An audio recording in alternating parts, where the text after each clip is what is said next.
Everyone, I am doctor सुशील बजाज और आज मैं आपसे बात करने वाला हूँ प्रोबेबिलिटी के बारे में। प्रोबेबिलिटी को शुरू करने से पहले हमें कुछ बेसिक के बारे में जानना ज़रूरी है। जैसे कि हम स्टार्ट करते हैं बड़े सिंपल क्वेश्चन के साथ कि प्रोबेबिलिटी है क्या चीज़। देखिए, किसी चीज़ का होना या ना होना, उस चीज़ को पर्टिकुलरली हम इवेंट के नाम से बुलाते हैं। और किसी पर्टिकुलर इवेंट के होने की पॉसिबिलिटी क्या है, उसको हम प्रोबेबिलिटी कहते हैं।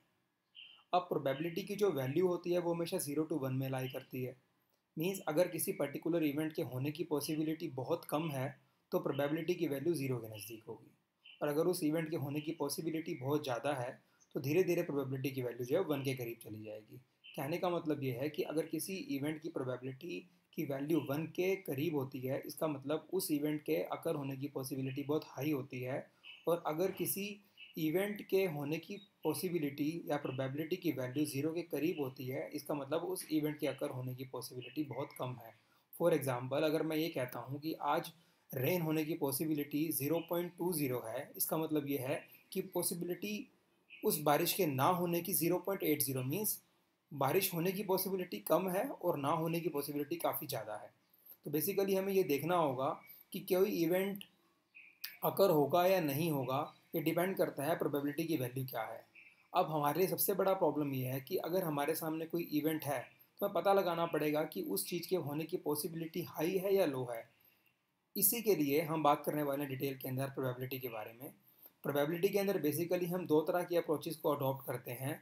One we have objective approach, other one we have subjective approach. आज के जो मेरा लेक्चर है मैं इसमें ऑब्जेक्टिव अप्रोच के बारे में बात करने वाला हूँ। ऑब्जेक्टिव अप्रोच बेसिकली क्या है, बिल्कुल अनडिस्प्यूटेड है। It is free from personal biasness.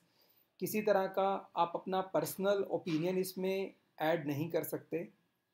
Mathematical approach है, अनडिस्प्यूटेड है, जिसको हम बात करने वाले हैं। ऑब्जेक्टिव अप्रोच के अंदर सबसे पहले आज जो मैं बात करूंगा क्लासिकल अप्रोच के बारे में। हालांकि जैसा कि आप देख सकते हैं यहाँ पर हमारे पास दो तरह की अप्रोचेज हैं, ऑब्जेक्टिव और सब्जेक्टिव। और ऑब्जेक्टिव फर्दर डिवाइडेड है क्लासिकल और इम्पेरिकल अप्रोच के अंदर, और सिमिलरली सब्जेक्टिव भी डिवाइडेड है मैथमेटिकल और इम्पेरिकल अप्रोच के अंदर। ओके। और इन अदर वर्ड्स हम ये कह सकते हैं कि ऑब्जेक्टिव अप्रोच के अंदर अगर हम बात करें, ऑब्जेक्टिव अप्रोच के अंदर जो क्लासिकल अप्रोच है, सब्जेक्टिव अप्रोच में उसी क्लासिकल अप्रोच को हम मैथमेटिकल अप्रोच के नाम से बुलाते हैं। तो हम आज स्टार्ट करने वाले हैं ऑब्जेक्टिव अप्रोच के बारे में। तो let's just move on. Probability start करने से पहले सबसे इंपॉर्टेंट है हमारे लिए समझना कि हमारे पास दो तरह के अल्फ़ाबेट्स हैं जो हम प्रोबेबिलिटी में यूज़ करने वाले हैं। One is M, another one is N. M basically stands for total number of favourable cases. What do we mean by favourable cases? वो केसेस जो हमें जिताते हैं, we call it favourable cases. Okay, तो हम उसको सिंबलाइज करेंगे M से। सिमिलरली एन यहाँ पर है total number of equally likely cases. हमें हमेशा याद रखना है जब भी हम एन को एक्सप्लेन करेंगे तो हमें इक्वली लाइकली वर्ड जरूर यूज़ करना है। इक्वली लाइकली का मतलब ये है कि हर आइटम के सिलेक्ट होने के और रिजेक्ट होने के चांसेस बिल्कुल इक्वल हैं। और जब भी हम प्रोबेबिलिटी को कैलकुलेट करने वाले हैं तो उसका फॉर्मूला बड़ा सिंपल है। As you can see here, M by N. M stands for total number of favourable cases, N stands for total number of equally likely cases. हमारा जो मेन प्रॉब्लम है प्रोबेबिलिटी के अंदर, हमें पता लगाना है कि इस एम की वैल्यू क्या है और एन की वैल्यू क्या है। यही हमारे हमारे लिए पॉइंट ऑफ कंसिडरेशन है जिसको हमें समझना है अच्छे तरीके से। ओके, तो let's just move on with the classical approach. इस अप्रोच को स्टार्ट करने से पहले या इसके एग्जांपल्स को समझने से पहले हमें कुछ बेसिक टर्म समझना ज़रूरी है। जैसा कि मैंने अभी थोड़ी देर पहले आपको बताया, एक टर्म मैं यूज़ कर रहा था इक्वली लाइकली इवेंट्स या इक्वली लाइकली केसेस, और इसको मैं एन के पॉइंट ऑफ व्यू से कंसीडर कर रहा था। एन का मतलब है total number of equally likely cases. Equally likely का मतलब क्या है कि अगर हमारे पास कोई भी पर्टिकुलर प्रॉब्लम है तो उस पर्टिकुलर प्रॉब्लम में जितने भी वेरिएबल हैं उनके सिलेक्ट होने के या रिजेक्ट होने के चांसेस बिल्कुल सेम है। एग्जांपल के तौर पे अगर मैं ये कहता हूँ कि एक क्लास में 50 स्टूडेंट्स बैठे हैं और मैंने उनमें से रैंडमली किसी एक बच्चे को उठाना है, इसका मतलब उन 50 स्टूडेंट्स के सिलेक्ट होने के और रिजेक्ट होने के चांसेस बिल्कुल इक्वल हैं। Remember one thing, when I talk about classical approach, it is free from any kind of biasness. मैं रैंडमली किसी भी बच्चे को चूज़ कर सकता हूँ, इसका मतलब हर बच्चे के सिलेक्ट होने के चांसेस बिल्कुल इक्वल है।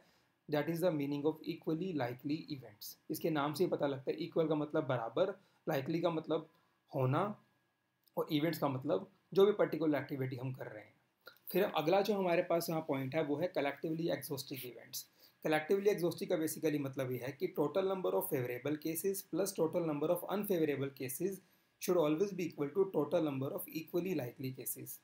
What I mean to say, अगर मैं ये कहूँ कि मेरे पास एक पैक ऑफ कार्ड है, जैसा कि हम सब जानते हैं एक पैक ऑफ कार्ड के अंदर हमारे पास 52 कार्ड्स होते हैं, और मैं ये कहता हूँ कि आप जीतोगे तब जब आप जो कार्ड सिलेक्ट करोगे वो एस होगा।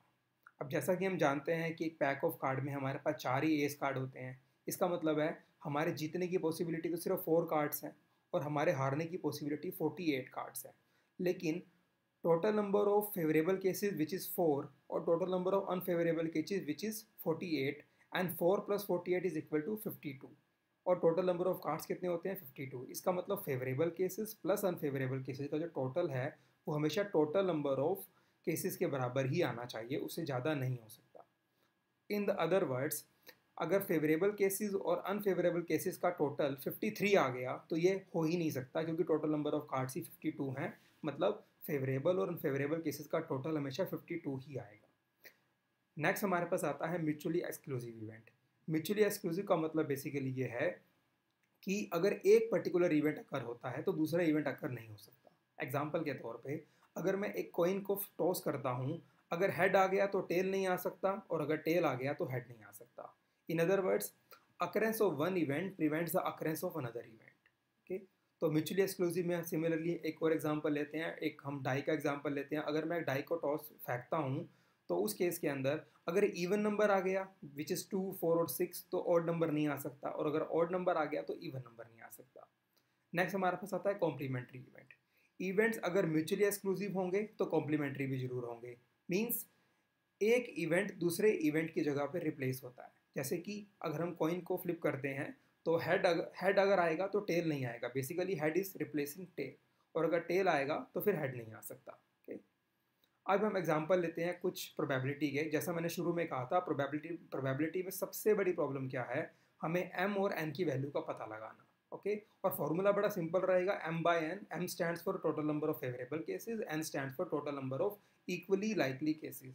हम अगर पहले एग्जांपल की बात करते हैं कि what is the probability of getting a head और tail if you flip a coin. जैसा कि हम जानते हैं कि एक कॉइन के अंदर दो ही केसेस हो सकते हैं, या तो हेड आ सकता है या टेल आ सकता है। इसका मतलब हमारे पास जो इक्वली लाइकली केसेस हैं वो 2 हैं। मीन्स हेड आने की पॉसिबिलिटी और टेल आने की पॉसिबिलिटी बिल्कुल इक्वल है। तो अगर हम ये कहते हैं कि हम अगर हेड आए तो हेड आने की पॉसिबिलिटी 1 है, तो as you can see here m/n 1/2। Similarly tail आने की पॉसिबिलिटी भी क्या है, following the formula of m/n 1/2। Okay, अगला एग्जांपल लेते हैं एक पैक ऑफ कार्ड का। Probability of getting ace card in the pack of card. जैसे हम जानते हैं कि एक पैक ऑफ कार्ड में 52 कार्ड्स होते हैं। अगर मैं पैक ऑफ कार्ड्स को अपनी तरफ कर लूँ, मतलब आपको मैं दिखा नहीं रहा हूँ और मैं आपको ये कह रहा हूँ कि आपको एक पर्टिकुलर कार्ड को चूज़ करना है इन 52 में से, लेकिन आप जीतोगे तब जो सिलेक्टेड कार्ड है वो एस कार्ड हो। अब जैसा कि आप यहाँ पे देख रहे हैं कि आपको नहीं पता कि कौन सा कार्ड आप चूज़ कर रहे हो। हाँ, लेकिन अगर आपने जो कार्ड चूज़ किया अगर वो एस का कार्ड निकला तो आप जीत जाओगे। इसका मतलब उन 52 कार्ड्स में सिर्फ 4 ही कार्ड ऐसे हैं जो आपको जिता सकते हैं। इट मीन्स जो एम है वो है 4, और टोटल नंबर ऑफ कार्ड्स कितने हैं 52। Okay, so your answer will be 4/52।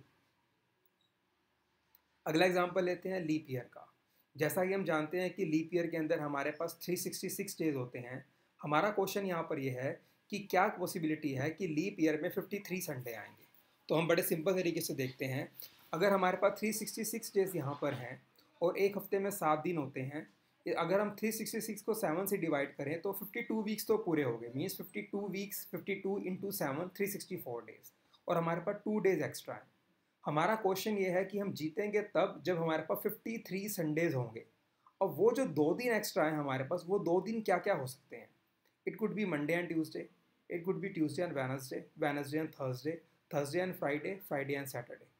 अगर ये 5 पॉसिबिलिटी हम लोगों को मिल जाती हैं तो हम हार जाएंगे। क्यों? क्योंकि हमें 53 संडे चाहिए। 52 वीक्स तो हमारे पास कंप्लीट है, मतलब हर वीक में एक संडे है, तो 52 संडेज तो हमारे पास हैं।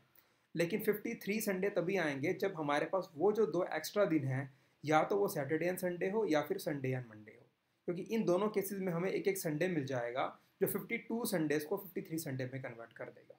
बट वो 2 दिन कौन से हो सकते हैं, ये 7 पॉसिबिलिटी हमारे सामने है। Monday and Tuesday, Tuesday and Wednesday, Wednesday and Thursday, Thursday and Friday, Friday and Saturday, Saturday and Sunday, Sunday and Monday. But हमें जिता कौन सकता है? जैसा आप देख रहे हो इस रेड कलर के अंदर हमें 2 ही पॉसिबिलिटी जिता सकती हैं, बट इक्वली लाइकली इवेंट कितने हैं? 7। तो हमारा आंसर क्या होगा? 2/7। अगला एग्जाम्पल लेते हैं, what is the probability of having at least one son in a family. देखिए, having one son in a family given the fact that if there are 2 children, देखो 2 बच्चे हैं और जीतोगे तब जब कम से कम एक बेटा हो। अब कम से कम एक बेटे की क्या पॉसिबिलिटी है? या तो दोनों बेटे होंगे, या पहले बेटा होगा फिर बेटी होगी, या फिर पहले बेटी होगी फिर बेटा होगा, या फिर दोनों के दोनों बेटी होंगी। जीतोगे तब जब कम से कम एक बेटा हो। तो अब देख रहे हो पहले केस में हमारे पास कम से कम एक बेटा तो है ही, तो हम जीत जाएंगे। दूसरे केस में भी एक बेटा है, हम जीत सकते हैं। तीसरे केस में भी एक बेटा है, हम जीत सकते हैं। चौथे केस में बेटा नहीं है तो हम नहीं जीत सकते। लेकिन हमारे पास 4 इवेंट्स हैं जो इक्वली लाइकली हैं, जो अकर हो सकते हैं, लेकिन इसमें जिताएंगे कितने? हमें सिर्फ 3 ही। तो हमारा आंसर क्या हो गया? 3/4। इट मीन्स यहाँ पे m क्या है? 3, और total number of equally likely cases कितने हैं? 4। तो आंसर इज 3/4। अब मैं जो बात करने वाला हूँ नेक्स्ट रूल के बारे में, we call it rule of counting. हमें हमेशा याद रखना है जो रूल ऑफ काउंटिंग है इसका जो यूज़ होता है वो हमेशा n के लिए होता है। मीन्स हम रूल ऑफ काउंटिंग का यूज़ करते हैं total number of equally likely events को कैलकुलेट करने के लिए। वो कहता ही है कि अभी तक हम एग्जाम्पल ले रहे थे, हमने एक कॉइन को फ्लिप किया। वट इफ़ अगर हम 2 कॉइन्स को फ्लिप करें तो उस केस में क्या होगा? हमारे जो n की वैल्यू है वो चेंज हो जाएगी। हमें करना क्या है? आपको बेसिकली देखना यह है कि आपके इक्वली लाइकली केसेस कितने हैं। एक कॉइन में जो इक्वली लाइकली केसेस हैं 2 होते हैं, तो दूसरे कॉइन में भी कितने होंगे? 2। तो रूल ऑफ काउंटिंग कहता है कि दोनों के इक्वली लाइकली केसेस को आपस में मल्टीप्लाई कर दो। जैसा कि आप यहाँ पे देख रहे हो, पहले वाले कॉइन के इक्वली लाइकली केसेस 2 हैं, दूसरे वाले के भी कितने हैं? 2। तो हमारा n क्या हो गया? 2 × 2 4। कैसे? अगर मैं 2 सिक्कों को उछालता हूँ तो दोनों में हेड आ सकता है, दोनों में टेल, पहले में टेल दूसरे में हेड, पहले में हेड दूसरे में टेल। इसका मतलब 2 सिक्कों को अगर एक साथ उछाला जाए तो 4 पॉसिबिलिटीज़ हमारे सामने अकर हो सकती हैं। ओके, सिमिलरली अगर मैं बात करता हूँ यहाँ पर डाई के बारे में, जैसा कि हम लूडो में डाई यूज़ करते हैं, अगर मैं ये कहता हूँ what is the possibility of getting 2 identical number if we throw 2 die at the same time. मतलब अगर मैं 2 डाई को एक साथ फेंकता हूँ, आइडेंटिकल का नंबर का मतलब है 2 नंबर एक साथ। देखिए, एक डाई के जो इक्वली लाइकली केसेज है वो 6 होते हैं, तो दूसरे डाई के भी 6 होंगे। Following the rule of counting हम क्या करेंगे? n निकालने के लिए दोनों डाई के n को आपस में मल्टीप्लाई करेंगे, विच इज 6 × 6 दैट इज 36। जैसा मैंने क्वेश्चन में कहा कि आप जीतोगे तब जब दोनों डाई में सेम नंबर आए। तो क्या क्या पॉसिबिलिटी है सेम नंबर आने की? दोनों में 1 आ सकता है, दोनों में 2, दोनों में 3, दोनों में 4, दोनों में 5, दोनों में 6। और total number of equally likely cases कितने हैं? 36। तो यहाँ पे जो हमारे m है दैट इज फेवरेबल केसेस कितने हो गए? 6। और total number of equally likely cases कितने हो गए? 36। तो हमारा आंसर क्या हो गया? 6/36।